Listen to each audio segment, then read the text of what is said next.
Artigo. A primeira petição inicial escrita por uma inteligência artificial no Judiciário Acreano. Autor: Leonardo Vasconcelos.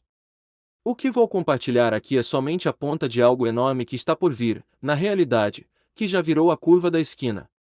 Esse experimento feito em um caso real de uma petição inicial para um processo judicial é o exemplo de uma das mais de 13 formas que a inteligência artificial já pode auxiliar os operadores do direito em suas demandas. Vamos lá. Em uma ensolarada sexta-feira antes do Carnaval, 17 de fevereiro de 2023, tive o prazer de, empolgadamente, protocolar aquela que muito provavelmente é a primeira petição inicial escrita completamente por uma inteligência artificial enviada ao Judiciário Acreano. Sim, eu tenho noção de que esse é um assunto espinhoso para as classes juristas. Há anos somos assombrados pelo debate filosófico sobre a possibilidade de um dia os magistrados e os advogados serem substituídos por uma inteligência artificial. Aos poucos esse debate sobre o futuro vai se materializando cada vez mais. Os Estados Unidos já testam um robô baseado em inteligência artificial com atuação como assistente de advogados e, pelos relatos que leio, tem se saído bem na função. Aqui pelo Brasil, o Judiciário em seus mais diversos níveis e competências territoriais e materiais já vem desenvolvendo soluções próprias para auxiliar na demanda dos órgãos jurisdicionais, geralmente com foco no suporte às varas para ganhar celeridade. Mas não vamos neste texto adentrar nessas soluções. Então, vamos falar sobre o que foi feito aqui no Acre. Eu aproveitei que a UE negativou meu nome de maneira aparentemente indevida, para ser ético na minha expressão, e resolvi utilizar a tecnologia do ChatGPT, que já venho testando com desafios em diversas demandas jurídicas. Preliminarmente, deixe-me mencionar que minha condição atual é de advogado licenciado devido ao fato de eu ocupar um cargo no Ministério Público do Estado do Acre, o que me gera impedimento para a advocacia. Então a minha capacidade postulatória de advogado está igualmente suspensa enquanto durar o meu licenciamento. Essa conjuntura me fez ter a ideia de pegar essa negativação aparentemente indevida do meu nome e experimentar a inteligência artificial no âmbito dos juizados especiais cíveis. Fiz a escolha pelos juizados especiais por duas razões, além da acima mencionada. A primeira é porque pelos juizados todo cidadão tem capacidade postulatória em primeiro grau, assim eu evito pedir a algum colega advogado para protocolar na justiça comum e ele acabar mal falado pelo judiciário e pela própria classe da advocacia por usar inteligência artificial em uma petição, já que é algo tão novo e polêmico. A segunda é justamente pela natureza acessível dos juizados especiais e da inteligência artificial, que juntos tendem a auxiliar ainda mais o cidadão na resolução de seus problemas jurídicos. Com os testes e desafios que tenho feito ao ChatGPT eu percebi que ele é muito capaz de auxiliar o jurisdicionado sem conhecimento jurídico a entender o seu processo. Então, pela minha lógica, ele poderia ajudar o cidadão a criar uma petição inicial mais adequada para mover uma ação com sua capacidade postulatória nos juizados especiais. Sim, a petição inicial nos referidos juizados pode ser feita verbalmente perante o servidor do judiciário, que em seguida irá reduzi-la a termo e pegar a assinatura do autor.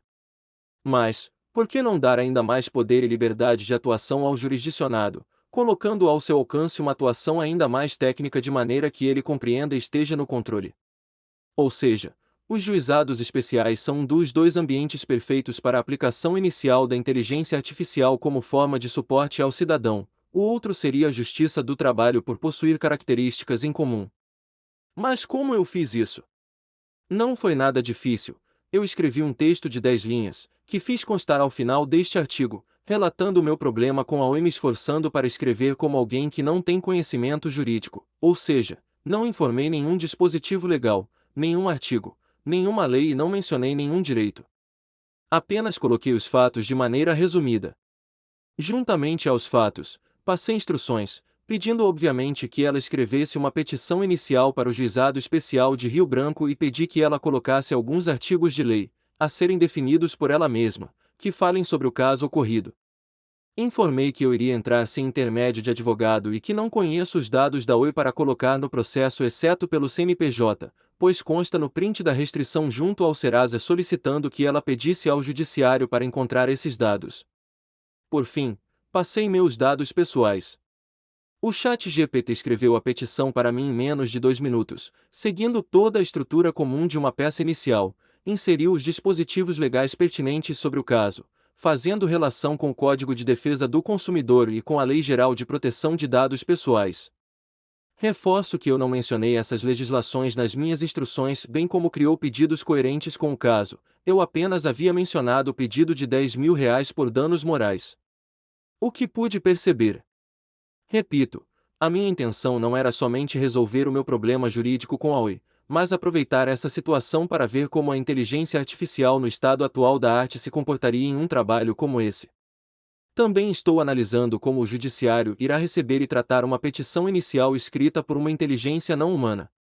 Inclusive, uma das poucas coisas que fiz foi colocar logo abaixo do endereçamento o aviso: esta petição foi escrita com o auxílio da inteligência artificial ChatGPT. Fiz isso para demonstrar transparência e para criar interesse dos destinatários.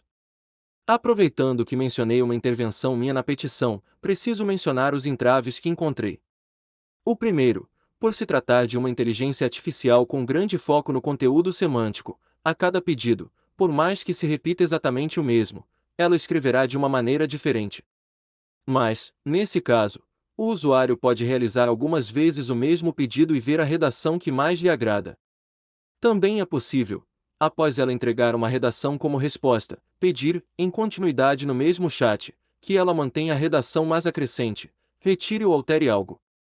O segundo, me parece que o ChatGPT tem dificuldade em lidar com respostas muito longas. Então, por diversas vezes ele interrompeu a geração de uma resposta que seria realmente longa como uma redação, ficando esta incompleta. No caso da redação que usei por final, o ChatGPT parou a redação no meio do último pedido, então o que precisei fazer manualmente foi terminar de escrever esse último pedido e colocar a assinatura ao final. A parte da assinatura não é nenhum mistério para os usuários leigos no direito, já que é basicamente colocar seu nome, local e data, como se faz em qualquer carta ou e-mail. Essas são limitações naturais de uma inteligência artificial em desenvolvimento, principalmente se considerarmos que ela não é especializada nas funções jurídicas. É claro que a petição por ela entregue pode ser melhorada. Eu mesmo, como advogado licenciado, analisei alguns pontos que poderiam ficar melhores. Mas não se pode esquecer que o intuito neste momento é ver como ela pode auxiliar o cidadão leigo no direito. Por esse motivo eu não fiz modificações em sua criação, nem mesmo para inserir argumentos ou dispositivos legais não trazidos por ela. Ao fim, ela se saiu muito bem, principalmente ao inserir os dispositivos legais condizentes e os pedidos necessários além dos já informados. O que concluo nesse momento é que o estado atual da inteligência artificial representado pela tecnologia do ChatGPT pode auxiliar o cidadão no exercício mais eficiente do seu direito de acesso pleno à justiça. Isso pode se dar através do acesso pelos juizados especiais cíveis e também com o auxílio que o chat pode dar ao cidadão para compreender determinações judiciais que são originalmente expressas por redação complexa e com muito juridiquês. Trata-se de verdadeira efetivação do direito constitucional de acesso pleno ao judiciário nos tempos atuais em que a jurisdição é cada vez mais afetada pela evolução tecnológica que galga enormes avanços realizados em ritmo de progressão geométrica. Vou continuar acompanhando e analisando o desenvolvimento desse processo em tela e também realizando mais testes, além dos diversos que já realizei, de aplicação jurídica do ChatGPT. Observe que o objetivo desse teste foi ver como a tecnologia poderia atuar ao ajudar um leigo no direito, por isso não fiz nenhum acréscimo no mérito ou nos aspectos legais da petição. Contudo, se ela pode fazer esse trabalho para alguém que não entende de direito, imagina como ela já consegue ajudar os operadores do direito, em especial os advogados.